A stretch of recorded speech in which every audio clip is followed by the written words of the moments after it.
ডিমের পোস্ত করার জন্য আমার যেসব উপকরণগুলো লাগবে সেগুলো হলো সেদ্ধ ডিম আমি নুন হলুদ মাখিয়ে রেখেছি। এছাড়া আমার লাগছে একটা টমেটো আমি পাতলা পাতলা করে কেটে নিয়েছি, 1 ইঞ্চি আদা, কয়েক কোয়া রসুন আর কয়েকটা কাঁচা পাকা লঙ্কা আর 2 টেবিল চামচ আমি পোস্ত নিয়েছি। ফোড়নের জন্য জিরে,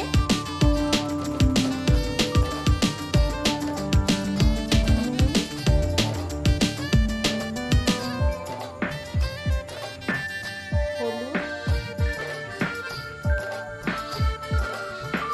পেঁয়াজ কুচি, সর্ষের তেল,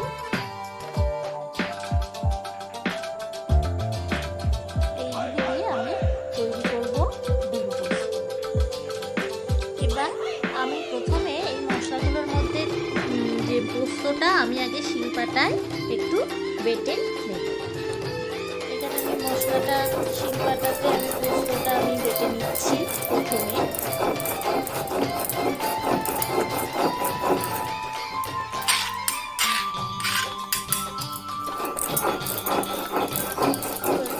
পোস্তটা বাটা হওয়ার পরে আমি এর মধ্যে আদা রসুন লঙ্কা যেটা আছে সেটা দিয়ে আমি বেশি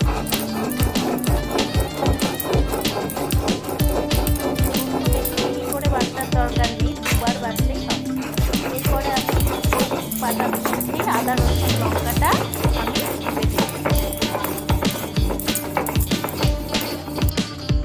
এখানে এবার আমার মশলা হয়ে গেছে।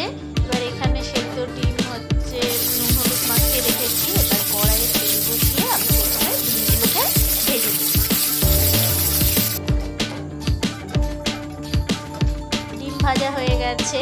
এবার আমি ওই মশলাটা 2 জায়গায় তুলেছি, যেখানে পোস্তটা আলাদা তুলেছি আর আদা রসুন লঙ্কাটা আমি আলাদা তুলেছি এবং ওর মধ্যে আমি নুন হলুদ মিশিয়ে নিয়েছি মশলাটার মধ্যে। এবার এই তেল যে ডিম ভাজার পরে যে তেল থাকলো তাতে আমি জিরে আর তেজপাতা ফোড়ন দিয়ে দিলাম।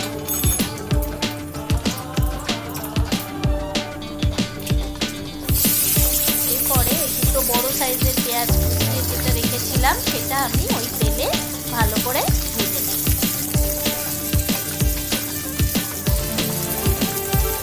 এই ডিম পোস্তটা একটু স্পাইসি, একটুখানি এটাতে একটুখানি মশলাটা বেশি না হলে ভালো লাগে না এবং ঝালটাও বেশি লাগে।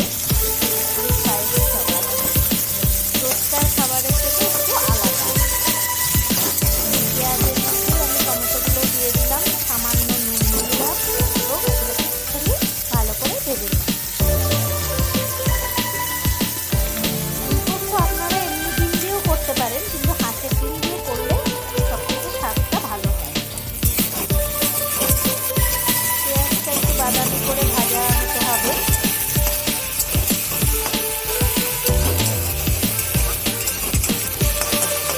আর হয়েছে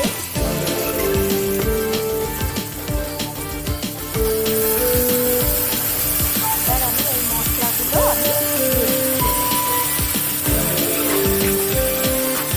প্রথমে আমি আদা রসুন লঙ্কা বাটার যে মশলাটা সেই মশলাটা দেবো। ওর মধ্যে আমি নুন হলুদ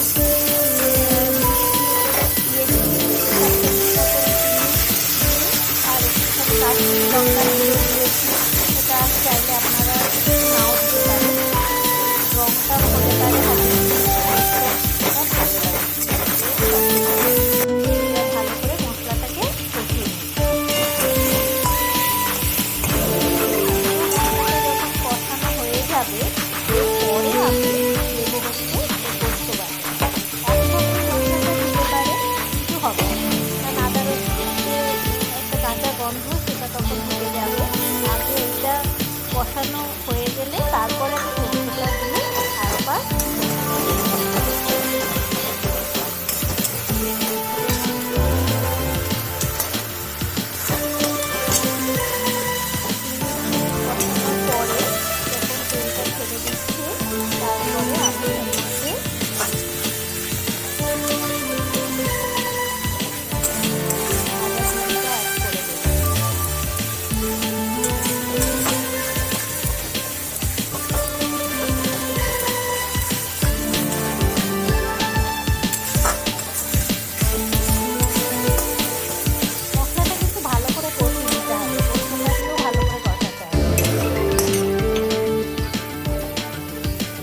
আমাদের কিন্তু হাঁসের ডিম পোস্ত একেবারে পরিবেশনের জন্য তৈরি। গরম ভাতের সঙ্গে এই মাখা মাখা ডিম পোস্ত দিয়ে ভাত খেতে কিন্তু অসাধারণ লাগবে।